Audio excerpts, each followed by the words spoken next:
মহান স্বাধীনতার ঘোষক শহীদ রাষ্ট্রপতি জিয়াউর রহমান এক দলের পরিবর্তে বহুদলীয় গণতন্ত্র প্রবর্তন করেছেন।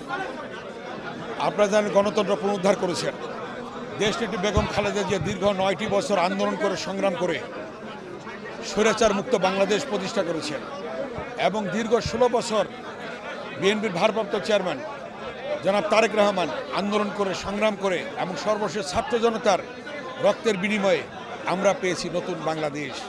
এই বাংলাদেশের জনগণের প্রত্যাশা যে অন্তর্বর্তীকালীন সরকার গঠিত হয়েছে, এই অন্তর্বর্তীকালীন সরকার তারা দ্রুত একটি নির্বাচনী রুটম্যাপ দিবেন এবং সেই নির্বাচনী রুটম্যাপের মধ্য দিয়ে দ্রুত নির্বাচন হবে এবং সেই নির্বাচনে জনগণের আকাঙ্ক্ষা অনুযায়ী সরকার গঠন হবে, সেই সরকারের মধ্য দিয়ে দেশ পরিচালিত হবে। সেই লক্ষ্যে আজকে বিএনপি সারা বাংলাদেশে দলকে সুসংগঠিত করার জন্যে আজকে এখানে আপনার কাউন্সিল অধিবেশন হচ্ছে, ওয়ার্ড পর্যায় থেকে জেলা পর্যায় পর্যন্ত। সেই লক্ষ্যে আমরা আজকে এই খুলনা বিভাগে এসেছি, কুষ্টিয়াতে এসেছি এবং সেই লক্ষ্যেই ওয়ার্ড পর্যায় থেকে জেলা পর্যায় পর্যন্ত কমিটি গঠিত হবে এবং দলের মধ্যে কোনো বিভেদ নেই, সকলে ঐক্যবদ্ধভাবে কাজ করবে এবং নতুন পুরনো সকলকে নিয়ে ঐক্যবদ্ধভাবে কমিটি গঠিত হবে এবং তার মধ্য দিয়ে সকলে ঐক্যবদ্ধ থাকবে।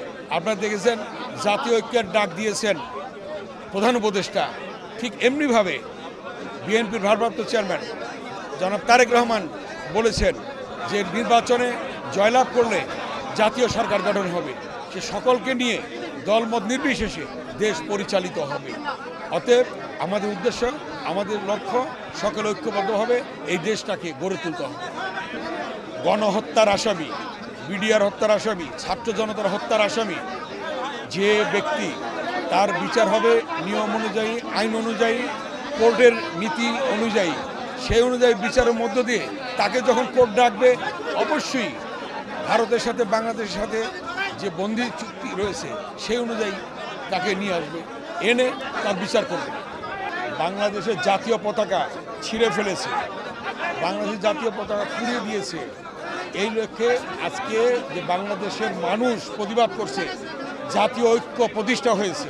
অতএব জাতীয় ঐক্যের মধ্য দিয়ে শেখ হাসিনা সেখানে আশ্রয় নেওয়ার কারণে যে বিভেদ সৃষ্টি হয়েছে, জাতীয় ঐক্যের যে ডাক দেওয়া হয়েছে, সে ঐক্যবদ্ধভাবে বাংলাদেশের জনগণ তা মোকাবেলা করবে।